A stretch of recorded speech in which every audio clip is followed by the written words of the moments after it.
কয়েকটি হোটেলে অভিযান চালিয়ে 24 জন মহিলাকে উদ্ধার, 2 জন মালিককে ও ম্যানেজার সহ 22 জন কাস্টমারকে গ্রেফতার করল পুলিশ।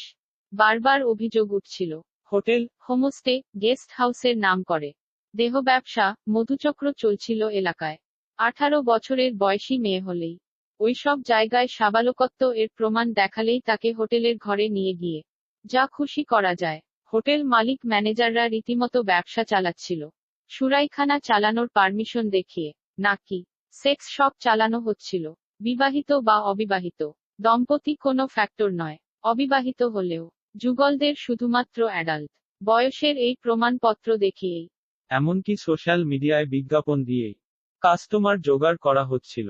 বলা যায় ওই ওতে যে পরিষেবা মেলে সেই সে পরিষেবাই পয়সার বিনিময়ে মিলছিল এলাকায়। পুলিশ প্রশাসন সূত্রে খবর, এই ধরনের সেক্স র্যাকেট ছড়িয়ে আছে গোটা বাংলায়। মুর্শিদাবাদ থানার আইসি রাজা সরকার সাহস করে পদক্ষেপ নিয়ে রাজনৈতিক দলের চাপ উপেক্ষা করে 22 জনকে গ্রেফতার করে।